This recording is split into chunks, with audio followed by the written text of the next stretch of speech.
With Season 3 of Vanguard and Warzone closing out earlier this week, I think it's time to take a look back on the season and what the overall verdict of the season was. Now, starting off with Warzone, which I normally don't do in these videos, we actually got some pretty big things. The main one that everyone was excited about was the Godzilla vs King Kong event, which was the most underwhelming thing in CoD.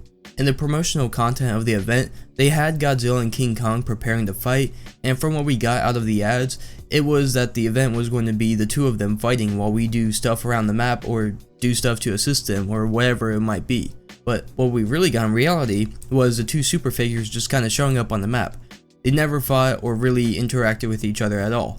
It was more just like new pieces on the map that you could use. For example, if you got a certain amount of XP, you can either get the laser beam ray out of Godzilla that you can mark and hit a certain area with, and it would work kind of like a Warthog from BO2, or you can get kind of the same thing from King Kong, but instead he just threw some rocks. That was about it.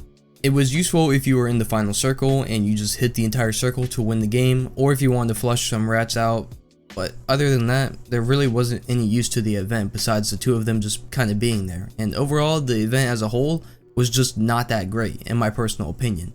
The store bundles for the event were actually cooler than the event, if we're being honest, but other than that, that was really the only thing to come from Warzone for Season 3, and that would be the only interesting that happened, and it wasn't really that interesting, so kind of a failure on their part. But moving to Vanguard, we got the most quality content out of any of the seasons in the game's life, just in a pitiful amount. Out of the 2.5-month season, we only got 2 maps, and they were both B tier maps. Nothing to write home about, but not clear F tier maps like the majority of Vanguard maps. These maps though being Mayhem, which was a movie set that was a very small and compact map that I really liked, and Sphere, which was also an interesting map that I still liked. I went way more in depth on the maps in other videos, so you can watch them that are linked in the top right of the screen, but those were the only 2 maps. Good, solid maps, but nothing special. I honestly didn't even remember the name of the maps until I looked them up, just to give you some extra context on how unspecial they are, but other than that, we got a trophy system that was immediately GA'd in comp, and it's something you don't really see that often. That's it though. That is literally all the content we got in the entirety of Vanguard Season 3. 3 things. I'm not lying to you, I'll pull up the roadmap too so you can see that we literally got nothing. We got the battle pass of course, but it really was not that great like every battle pass that has ever touched CoD, just 98 tiers of filler content and one cool tier 95 and tier 100 skin. Like always, it's the most predictable thing ever. The tier 95 skin is going to be good and the tier 100. Everything else you can kind of throw away. But the replayability of the season was also just 0. And it was honestly the lowest player count I think I've ever seen on the game so far. I was playing with people I played with days ago constantly, and the buzz around the game was literally 0. This was also the season that grinded out Atomic, which really killed any drive I had to play the game, which I'm honestly fine with.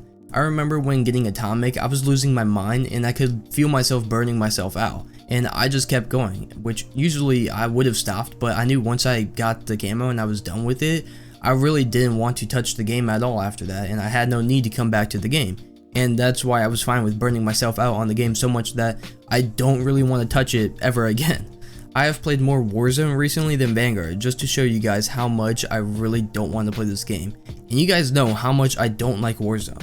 And unfortunately, Season 4 is looking exactly the same way with Vanguard, with only 2 maps coming out, a new game mode which is gun game by the way, so nothing really special, and lastly Shinonuma, which I'm not too excited about since we've seen the map how many times now. The most I might do with this new Vanguard season and Warzone season is play a single game of Shinonuma just to see how it is, maybe do the Easter egg since it's probably going to be pretty easy, and maybe touch multiplayer just to see how the new maps are and if it's a good game now, but most likely that's going to be it. I might try out the new Warzone map too, but in reality I'll spend maybe like 2 hours on Vanguard and Warzone combined in the next couple of months until Season 5 comes out. Overall though, Season 3 of Vanguard was a season of good content, just in horrible quantities that had 0 replayability and got boring after a day.